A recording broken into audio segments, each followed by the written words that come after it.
नजर सब पर। नमस्कार, मैं अनंत त्रिपाठी, स्वागत है आपका 10 न्यूज में। आइए सीधे रुख करते हैं अब तक की 10 बड़ी खबरों का। देश भर में नवरात्रि का उत्साह देखने को मिल रहा है। मंदिरों में श्रद्धालुओं की भारी भीड़ उमड़ रही है। महाराष्ट्र में गुड़ी पड़वा धूमधाम से मनाया जा रहा है।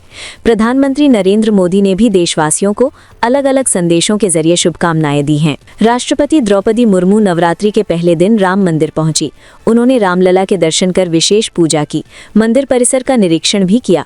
इस दौरान मुख्यमंत्री योगी आदित्यनाथ ने उन्हें निर्माण कार्यों की जानकारी दी। रक्षा मंत्री राजनाथ सिंह ने कहा है कि आने वाले समय में युद्धों का स्वरूप बदलने वाला है। ड्रोन और एंटी ड्रोन तकनीक निर्णायक भूमिका निभाएंगी। उन्होंने भारत को इस क्षेत्र में पूरी तरह आत्मनिर्भर बनने और हर पुर्जे को मेड इन इंडिया बनाने पर जोर दिया।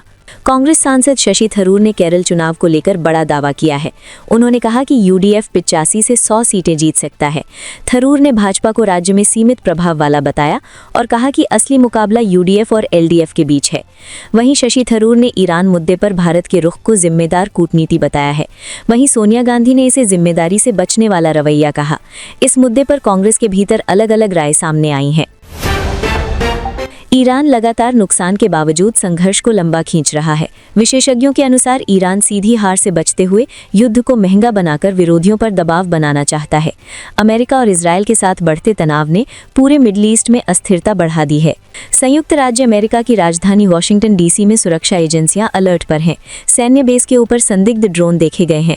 रिपोर्ट के मुताबिक मार्को रूबियो और पीट हेग्सेथ की सुरक्षा को लेकर आपात बैठक हुई। ड्रोन की पहचान अभी तक नहीं हो पाई है। मिडिल ईस्ट में तनाव बढ़ता जा रहा है। सऊदी अरब के यनबू पोर्ट स्थित ऑयल रिफाइनरी पर हमला हुआ है। यूएई और कतर के तेल गैस प्लांट भी निशाने पर हैं। सऊदी ने ईरान को सख्त चेतावनी देते हुए जवाबी कार्रवाई की बात कही है। अमेरिका की खुफिया प्रमुख तुलसी गबार्ड ने बड़ा बयान दिया है। उन्होंने कहा कि पाकिस्तान लंबी दूरी की मिसाइल क्षमता विकसित कर रहा है। उनके मुताबिक 2035 तक दुनिया में ऐसी मिसाइलों की संख्या 16,000 से ज्यादा हो सकती है, जिससे वैश्विक सुरक्षा खतरे में पड़ सकती है। असम विधानसभा चुनाव को लेकर बीजेपी ने अपनी पहली सूची जारी कर दी है। इस सूची में मुख्यमंत्री हिमंता बिस्वा शर्मा समेत 88 उम्मीदवारों के नाम शामिल हैं। शर्मा एक बार फिर जालुकबारी सीट से चुनाव लड़ेंगे। हाल ही में पार्टी में शामिल हुए प्रद्युत बोरदोलोई और भूपेन बोरा को भी टिकट दिया गया है। पंजाब और राजस्थान के बीच पानी को लेकर विवाद गहरा गया है। मुख्यमंत्री भगवंत मान ने 1.44 लाख करोड़ रुपए की मांग की है। उन्होंने कहा कि या तो बकाया राशि दी जाए या पानी लेना बंद किया जाए। बिहार में मुख्यमंत्री नीतीश कुमार की समृद्धि यात्रा के दौरान अजीब नजारा देखने को मिला। कार्यक्रम खत्म होते ही लोग सजावट में लगी सब्जियों पर टूट पड़े। आलू, प्याज और नींबू तक लोग झोले में भरकर ले गए। प्रशासन समझाता रहा, लेकिन भीड़ काबू में नहीं आई। प्रस्तावित विकसित भारत शिक्षा अधिष्ठान विधेयक 2025 पर कांग्रेस ने गंभीर आपत्तियां जताई हैं। जयराम रमेश ने इसे संघीय ढांचे के खिलाफ बताया। उनका कहना है कि इससे राज्यों की भूमिका कमजोर होगी और उच्च शिक्षा संस्थानों की स्वायत्तता प्रभावित हो सकती है। मध्य प्रदेश के धार में एक सॉफ्टवेयर इंजीनियर ने आत्महत्या कर ली। उसने खुद को गंभीर रूप से घायल कर जान दे दी। शुरुआती जांच में सामने आया है कि वो मानसिक तनाव में था और पारिवारिक जिम्मेदारियों से परेशान था। पुलिस सीसीटीवी फुटेज और अन्य साक्ष्यों के आधार पर मामले की जांच कर रही है। बिहार के मोकामा विधायक अनंत सिंह को दुलारचंद हत्याकांड में राहत मिली है। पटना हाईकोर्ट ने उन्हें जमानत दे दी है। कानूनी प्रक्रिया पूरी होते ही उनकी रिहाई संभव है। फैसले के बाद समर्थकों में खुशी का माहौल है।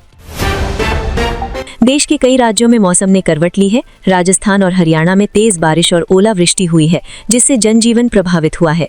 उत्तराखंड और हिमाचल के ऊंचाई वाले इलाकों में बर्फबारी दर्ज की गई है। मौसम विभाग ने आने वाले दिनों में आंधी और तापमान में गिरावट की चेतावनी जारी की है। सोने और चांदी की कीमतों में बड़ी गिरावट दर्ज की गई है। चांदी 13,000 गिरकर 2,37,000 रुपए प्रति किलो पर आ गई है, जबकि सोना 4,000 सस्ता होकर 1,52,000 रुपए प्रति 10 ग्राम हो गया है। अंतर्राष्ट्रीय तनाव के बीच निवेशकों की रणनीति बदलने से ये गिरावट देखी जा रही है। भारतीय शेयर बाजार में आज बड़ी गिरावट देखी गई। बीएसई सेंसेक्स करीब 2,000 अंक गिरकर 74,650 पर पहुंच गया, जबकि निफ्टी 50 भी 650 अंक टूट गया। बैंकिंग और ऑटो सेक्टर में भारी बिकवाली रही। वैश्विक तनाव और महंगाई की आशंका से निवेशकों में डर का माहौल है। भारतीय क्रिकेट टीम के चीफ सिलेक्टर अजीत अगरकर ने अपना कार्यकाल बढ़ाने की मांग की है। उन्होंने बीसीसीआई से 2027 वर्ल्ड कप तक कॉन्ट्रैक्ट बढ़ाने की अपील की है। अगरकर जुलाई 2023 से इस पद पर है और पहले भी एक्सटेंशन मिल चुका है। दिग्गज फुटबॉलर लियोनेल मेसी ने अपने करियर का 900वां गोल दाग दिया है। वे ये उपलब्धि हासिल करने वाले दुनिया के दूसरे खिलाड़ी बने हैं क्रिस्टियानो रोनाल्डो के बाद। हालांकि उनकी टीम इंटर मियामी टूर्नामेंट से बाहर हो गई। धुरंधर द रिवेंज में रणवीर सिंह एक बार फिर दमदार अंदाज में नजर आते हैं। फिल्म गैंगवार से आगे बढ़कर नोटबंदी और राजनीतिक घटनाओं को जोड़ती है। फर्स्ट हाफ थोड़ा धीमा लगता है, लेकिन सेकंड हाफ में कहानी पकड़ बनाती है। क्लाइमैक्स असरदार है, हालांकि कुछ सस्पेंस उम्मीद पर खरे नहीं उतरते। साउथ स्टार अल्लू अर्जुन ने धुरंधर द रिवेंज की जमकर तारीफ की है। उन्होंने कहा कि फिल्म हर भारतीय को गर्व महसूस कराएगी। आर माधवन और रणवीर सिंह की परफॉर्मेंस को शानदार बताया और फिल्म की टेक्निकल काम की भी सराहना की। राष्ट्रीय महिला आयोग ने विवादित गाने को लेकर नोरा फतेही और संजय दत्त को नोटिस भेजा है। सभी संबंधित लोगों को 24 मार्च तक पेश होने को कहा गया है। आयोग के अनुसार गाने के बोल आपत्तिजनक और अश्लील है, जो कानूनी दायरे में जांच के योग्य हैं। तो ये थी अब तक की 10 बड़ी खबरें। देश विदेश की और भी ताजा तरीन खबरों के लिए जुड़े रहिए 10 न्यूज के साथ। नजर सब पर। नजर सब पर।